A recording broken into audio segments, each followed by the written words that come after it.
آج جس موضوع پہ ہم بات کریں گے اس کا تعلق ایک بڑی سمجھ اور شعور سے ہے۔ مغرب میں اور اسلام میں انسانی حقوق کا فرق کیا ہے؟ یہ جو ہیومن رائٹس کی بات کی جاتی ہے بار بار، تو مغرب اس میں کیا کہتا ہے اور اسلام کیا کہتا ہے؟ اس کے اندر کوئی دوسری رائے نہیں ہے کہ اسلام ہی ہر کسی کی عزت کا رکھوالا ہے، وہ کوئی بھی بندہ ہو، وہ مرد ہے، وہ عورت ہے، وہ مزدور ہے، وہ کوئی افسر ہے، جس بھی عہدے اور جس مقام پر وہ فائز ہے، تو اسلام سے بہتر کوئی کسی کا مداوع نہیں کر سکتا، کوئی کسی کے دکھوں کو سن نہیں سکتا، اسلام سے بڑھ کے کوئی کسی کو حقوق نہیں دے سکتا۔ آج صرف لوگ اپنی اپنی ڈگڈگی بجاتے ہیں اور لوگوں کو راضی اور مطمئن کرنے کے لیے، اور سال میں ایک آدھا دن بنا لیا، کبھی مزدوروں کا دن بنا لیا، کبھی وہ مدر ڈے بنا لیا، کبھی فادر ڈے بنا لیا، اس طرح کے ایک ایک دن منا کے یہ تاثر دینا شروع کر دیا کہ ہم بڑی حقوق کی بات کرتے ہیں، جبکہ ایسی بات نہیں ہے۔ مغرب میں جگہ جگہ ہمیں اولڈ ہاؤس ملتے ہیں۔ سب سے مقدس رشتہ اس دنیا کائنات میں مذہب کے علاوہ، دین کے علاوہ، اگر ہم دنیاوی اور بندوں کے حقوق کی بات کریں اور بندوں کی بات کریں، تو باپ سے بڑھ کے اور ماں سے بڑھ کے نازک اور قریبی اور بہتر اور عزیز اور محبت والا رشتہ کون سا ہو سکتا ہے؟ تو جو لوگ آج حقوق کے دعوے دار ہیں، جب انہوں نے ماؤں اور باپوں کے لیے جب ضرورت تھی خدمت کی، اس وقت الگ سے گھر بنا لیے، الگ سے ان کے لیے بڑے بڑے جو ہے کمرے بنا دیے، بڑے بڑے ہاؤسز بنا دیے، اور وہاں پہ نوکر رکھے ہوئے ہیں، بچے ماہانہ پیسے جمع کراتے ہیں، اور ان پیسوں کے ذریعے پھر عوام ان کے والدین کی ضروریات کو پوری کرتی ہے۔ کبھی مہینے بعد، کبھی چھٹی ہوئی، کبھی عید پہ چلے گئے ملنے کے لیے۔ تو اگر تو وہاں حقیقت میں ہی انسانی حقوق کی بات ہوتی اور واقعی حقوق کی بات ہوتی، تو پھر وہاں پہ تو یہ صورتحال نہ ہوتی۔ ہمارا جتنا بھی گیا گزرا معاشرہ ہے، لیکن پھر بھی والدین کا آج ایک مقام ہے، ایک عزت ہے، سوائے چند لوگوں کے۔ لوگ پلکوں پہ بٹھانے کے لیے والدین کو تیار ہوتے ہیں۔ تو المختصر آج پوری دنیا کے اندر ہیومن رائٹس اس کی بات ہوتی ہے، انسانی حقوق، انسانی حقوق ہر طرف چیخا جاتا ہے، چلایا جاتا ہے اور بات کی جاتی ہے۔ بندوں کے حقوق تو دنیا کو یاد ہیں، جو ساتھ رہنے والے ہیں ان کے حقوق تو یاد ہیں، جن کے ساتھ ہمسائیگی ہے وہ تو یاد ہیں، جن کے ساتھ بزنس ہے وہ تو یاد ہیں، جن کے ساتھ لین دین ہے وہ تو یاد ہیں، لیکن جس ہستی نے انسان کو پیدا کیا، کبھی اس پیدا کرنے والے کے حقوق کی بھی بات ہوئی ہے؟ کبھی نہیں ہوئی۔ اگر وہ بات کرتا ہے تو آج بھی اسلام اور اسلام کے چاہنے والے بات کرتے ہیں اللہ اور بندوں کے حقوق۔ اسلام جب بھی بولتا ہے وہ کہتا ہے اللہ اور بندوں کے حقوق، اور اسی کے اندر کامیابی اور اسی کے اندر بہتری ہے۔ اور انشاءاللہ آج کی اس گفتگو میں ہم یہ سماعت کریں گے اور ہم دیکھیں گے کہ واقعی اسی کے اندر بہتری ہے کہ اللہ اور بندوں کے حقوق کی بات کی جائے، وگرنہ تو معاشرہ تباہ ہو جائے گا۔ دنیاوی نقطہ نظر سے بھی دیکھیں تو اوج کمال اگر حاصل کرنا ہے تو دونوں حقوق کی بات کریں گے تو پھر کمال حاصل ہوگا۔ تو ہونا تو یہ چاہیے تھا کہ جس ہستی نے انسان کو آنکھیں دیں، جسم دیا، چلنے کی طاقت دی، یہ نہیں کہ مغرب اللہ کے وجود کا انکار کرتا ہے، یہ ایسا نہیں ہے۔ مغرب میں کثیر تعداد عیسائیت کی ہے اور وہ رب کی ذات کو مانتے ہیں، اور وہ آسمانی کتاب کے اوپر، بائبل کے اوپر، انجیل کے اوپر آج بھی یقین رکھتے ہیں۔ یہ نہیں کہ وہ ایک نیا معاشرہ ہے، وہ اللہ کی ذات کو مانتے ہیں۔ تو ہونا تو یہ چاہیے تھا کہ جہاں جگہ جگہ انسان کے حقوق کی بات ہوتی ہے وہاں انسان کو پیدا کرنے والے، انسان کو عزت دینے والے رب قدوس کی بات بھی ہونی چاہیے تھی۔ جس وقت ہم قرآن کی بات کرتے ہیں حقوق میں انسان نے کیا بیان کیا، وہ آیت میں آپ کے سامنے پڑھنا چاہتا تھا لیکن وقت کی کمی کے لیے اب میں اس کو سکپ کر دیتا ہوں۔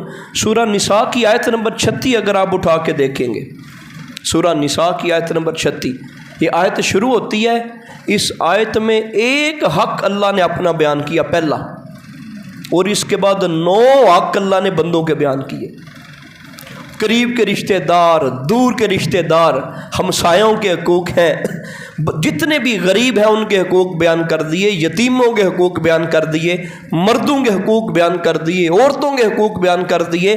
اس 9 کیٹاگریز میں ایک بھی فرد ایسا نہیں رہ جاتا کہ جو اس انسانی حقوق کی تقسیم کے اندر نہ آتا۔ کتنا حالانکہ قرآن تو جگہ جگہ حقوق کی بات کرتا ہے، انسانوں کے حقوق کی بات کرتا ہے، اپنے حقوق کی بات کرتا ہے، صرف ایک آیت سورہ نساء کی آیت نمبر 36 جب ہم دیکھتے ہیں اس میں اللہ نے 9 طرح کے حقوق بیان کیے بندوں کے، یتیموں کے، مسکینوں کے، پھر قریبی رشتہ داروں کو وکھرے، دور کے رشتہ داروں کے وکھرے۔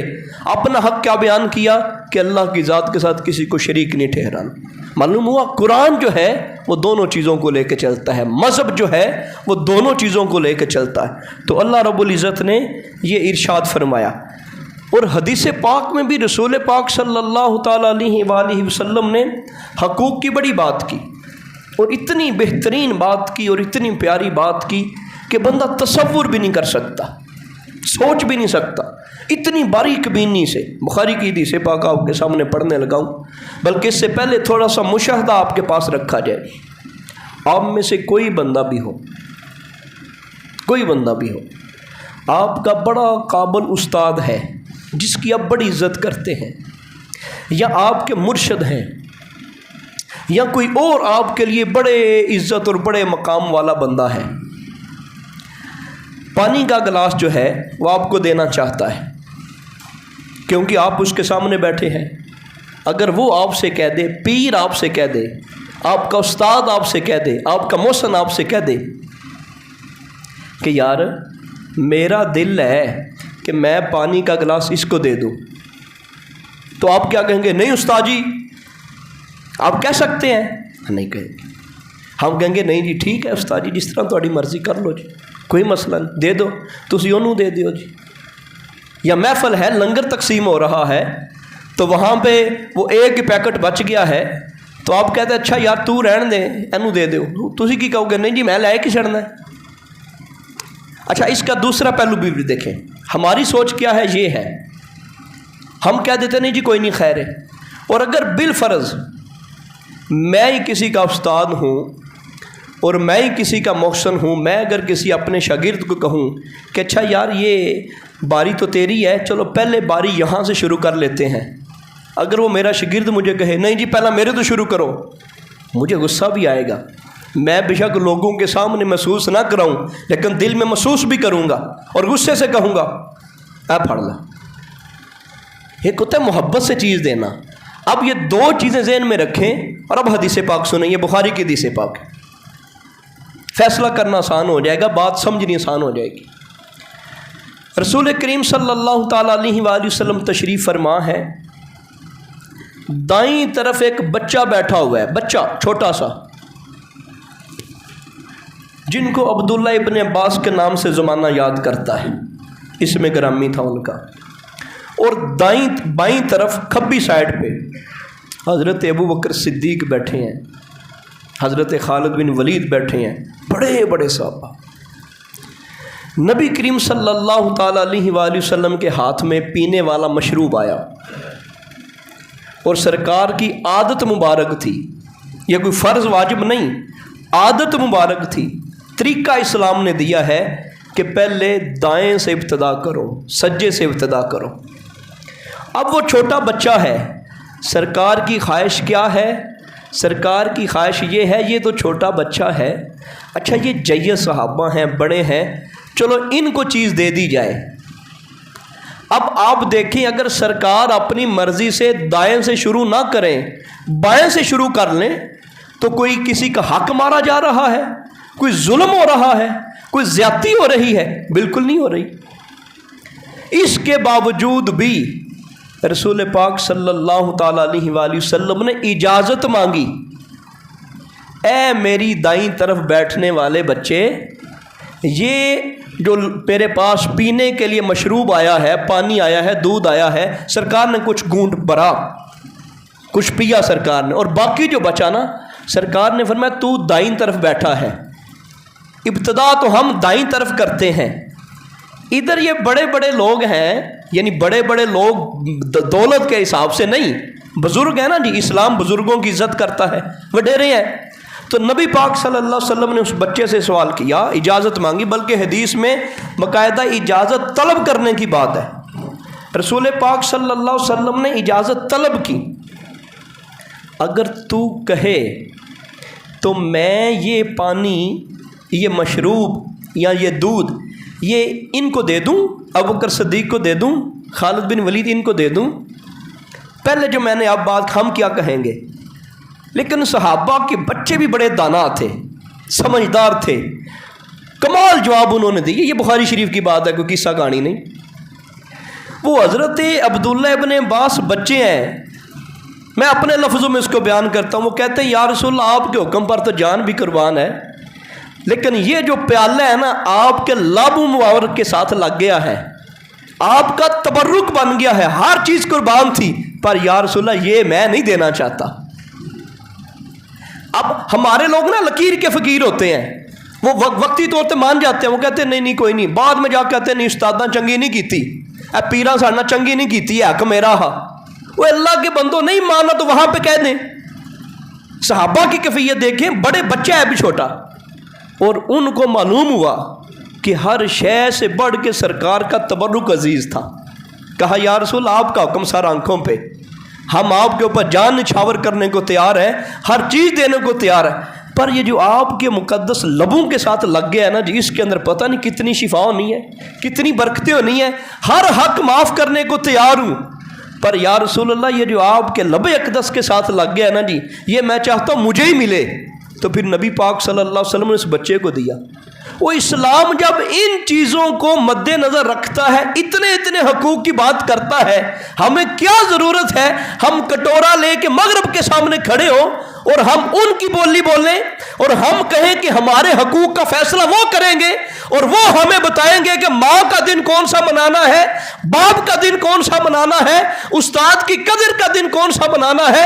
اللہ کے بندو، اسلام تو اپنے دامن کے اندر اتنی نایاب چیزیں رکھتا ہے کہ ایک بچے سے سوال کرتا ہے اور اللہ کے محبوب کہتے ہیں مجھے اجازت دے دو، اور جب انہوں نے کہا نا یا رسول اللہ، سرکار نے غصے سے نہیں کہا کہ تو نے میری بات نہیں مانی، یہ پکڑو لے لو۔ نبی پاک صلی اللہ، اچھا تھمانا اور ہوتا ہے، پکڑانا اور ہوتا ہے۔ بخاری میں جو پکڑانے کے لفظ ہے، تھمانے کے لفظ نہیں، تھمانا ہوتا ہے غصے کے خوشی دے دینا زبردستی، لیکن اللہ کے محبوب نے پھر بھی خوشی خوشی اس کو پکڑایا، لے تیرا حق کے لے لے۔ تو یہ ہے اسلام۔